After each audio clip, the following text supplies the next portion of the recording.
All right, so back when I was working my corporate 9 to 5, I actually ate Chipotle all the time.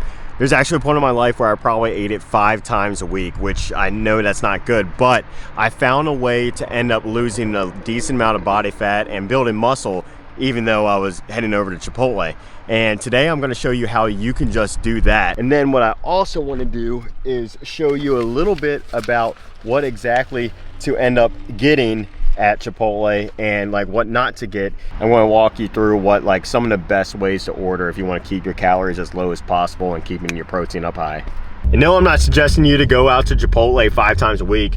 You should just eat most of your meals at home anyway, but I want to show you how you can still eat Chipotle and eat out at other places. We got the Chipotle bag secured and it's time to set up the ghetto car studio. So, and boom, just like that, I'm in the backseat of my car. I drive a little Focus, so there's not really too much space at all. So anyway, we got the Chipotle right here. And yeah, I'm just going to walk you through a bunch of tips on what you can do when you're eating out and everything if you're trying to lose body fat and gain muscle. And honestly, why Chipotle is one of the best places to go for that. And actually, I haven't had Chipotle in a little bit here recently, so I'm extra excited for this. Yeah, and I don't give a shit if I'm chewing food and talking.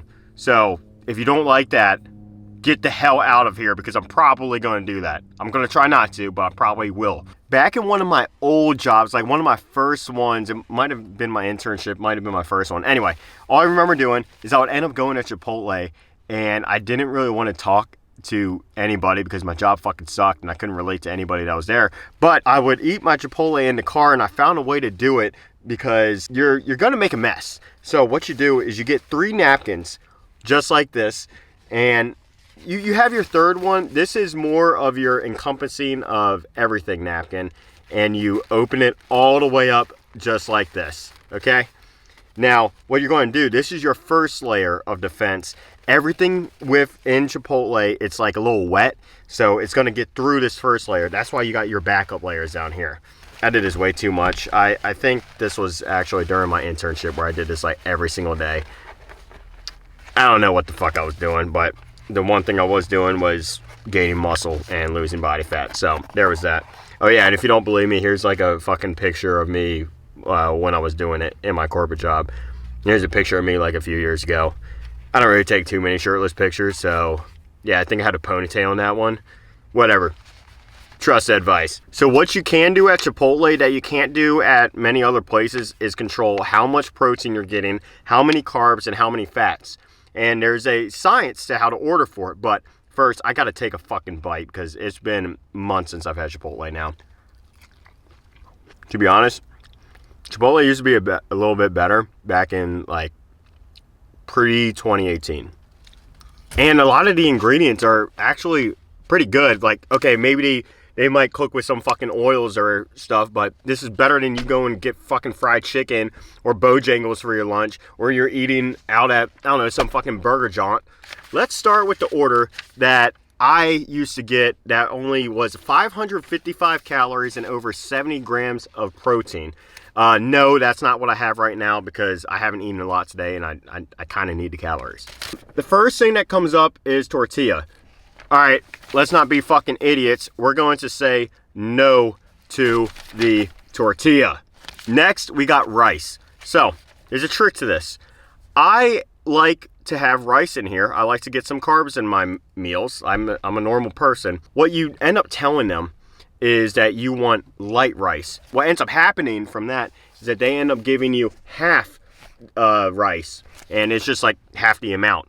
I still want to have my beans. I don't want to completely get rid of them. Some people might say that there's protein in beans and you're lacking protein. We're going for the highest freaking protein here. We're trying to get 70 grams, but that's not really that big of a factor. Beans really aren't that much in protein when it comes to all of this. And when it comes to making your Chipotle meal, you want to do what satiates you the most and what gives you the biggest bang for each ingredient. Like, yes, I could add on a few grams of protein with some beans, but I'm also adding in like 100 more calories.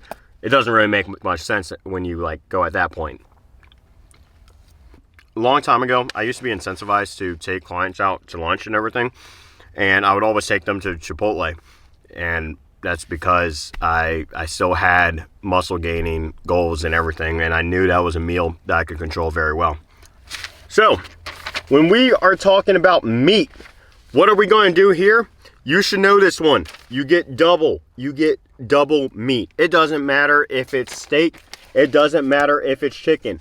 You are getting double meat at Chipotle because you need the high protein to help keep you full, help keep you satiated, help make sure that you are holding on to muscle when you are losing weight. All right, and then next, veggies. You fucking get those. Like, why not? It's food. That's going to like keep you full. Veggies will keep you full. That's, you can almost think of it as like a fat person food. I can't say that, but all right, make a reminder, cut that out. Or no, fuck it, I'll leave it in. Veggies help keep you full, helps keep you more satiated. The extra fiber will help. It's just overall, you need to do it. It just fills. Next, we got salsas.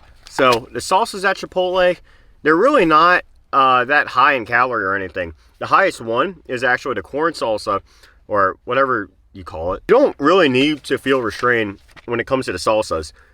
Typically, like if you combine all of them, like all three of them, mild, medium, hot, you're probably under 100 calories, even with a serving of all of them. So I don't really worry about that. I get the salsas. I don't limit myself. Maybe with the corn, you tell them to go light, but that's it. But the big one has to do with your toppings right here. This is how you accidentally put on so many more calories. All right, so when it comes to your toppings and everything, I don't want you going crazy on them. I want you to think of the toppings that are giving you a big bang for your buck when it comes to feeling full. That's the whole objective over this. Lettuce, what does that do? That's more food that you can put on here. There's probably a total of 5 calories in a little tiny handful that they give you of lettuce. You get that. Like, it doesn't really matter. You can get it or not get it. It's up to you. Now, sour cream and cheese. Two things that are very easy to pack on calories. I choose not to go with it when I'm in a big cut or if I'm trying to eat in that 555 calorie range. So I would recommend going without that. Same goes with the guac, man. Like, those are very high calorie toppings. And if you like guac or any of those toppings and you can't live without it, go ahead, get it. But I would recommend looking at ways to sacrifice calories from different areas. And your ones that you probably could, if you needed your toppings, is to get rid of like your rice or get rid of your beans. And then you can play around with it from there. But honestly, I still would go without it. If you're eating out and everything all the time, you can't expect to see progress if you're getting the best fucking thing on the menu all the time. That's just not how it works. People will tell you that you can eat whatever the fuck you want in order to lose weight, in order to be in a deficit, but the truth is it's not necessarily like that all the time. I'm also not suggesting that you eat Chipotle every single fucking day. Like, I'm not even suggesting that you should eat out all the time. You should probably be cooking 90% of your meals and controlling all of that, because that's what really does matter here. What really matters is what you're doing on a weekly basis.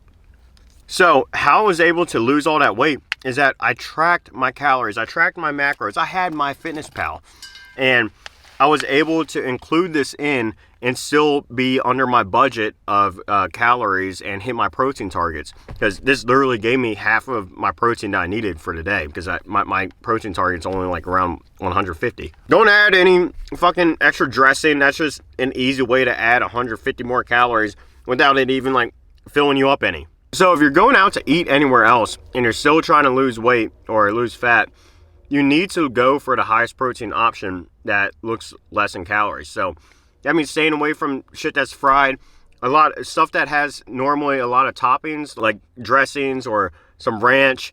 If you're thinking of like a burrito and they have like all the sauce on top of it, that's probably going to be over like 1,200 calories. So you want to stay away from stuff like that. And if you're going out to eat and expecting to lose weight, you need to make sacrifices. Keep that in mind. And then what you need to do is make sure that no matter what you're getting, it still fits into your protein requirements. It still fits into your calories. I wouldn't worry as much about like carbs and fats right now. Like that's more off of how your body responds. Everybody's a little bit different. I tend to actually function completely fine if I'm high carb. I function completely fine if I'm high fat. I know clients and I work with clients that do very poorly with high carb. They just feel like they have a decent amount of brain fog, or they just don't feel right. The same thing goes with fats. Everybody is different, and you need to figure that out. That's why tracking your macros, tracking your calories at least one time in your life consistently is probably the best advice anybody could give you. And all you have to do is download a free app. It's MyFitnessPal. They have some other ones right now, but you just need to do it and stick with it. And I promise you, all of your weight loss concerns and just not understanding how to lose weight or how to lose fat, it'll be fixed right away, because you'll find like the gaps in your nutrition and almost be able to self-coach yourself. But if you did want to coach or anything, that's something I do. You can hit that link down below and you'll see an application link. Click that shit. You should probably do it. Like, why not? Anyway, when you're going out to eat and everything, some like high protein options that are like lower in calorie, you can think of stuff like salads. That's one. Say like a fast food place. You probably don't want to get the fries at that point. The fries are just nothing but carbs. There's no protein in it. And a lot of the times, the fries can be like the exact same amount of calories as the fucking burger. At least the burger has protein in it. But your fries is like 500 calories of what? Fucking oils and random trash carbs. I'd rather you get 2 burgers, honestly. You're going to be much more full. You're probably not going to be as ravenous like later on in the day. That's just got to be your mindset every single time that you're eating out. Like, even if you're not tracking, like, you got to think, like, what can I end up doing that's the highest thing in protein? Since we're kind of on the topic of semi-Mexican food, if you call that this, quesadillas, nachos, shit like that, probably should stay away from. Fuck your appetizers, get the main stuff. You want to think of stuff like fajitas, or even if the place freaking sells a steak, going to be a lot more satiating, a lot more bigger bang for your buck, nutrition-wise as well. But yeah, I just want to stress that you don't have to cook 100% of your meals to lose weight.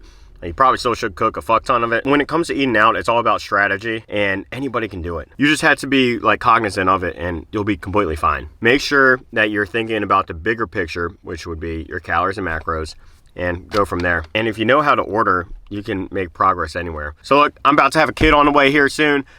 Please like and subscribe, because if not, I'm not going to be able to feed my kid, and I'm going to have to eat him. Okay, thank you. Bye.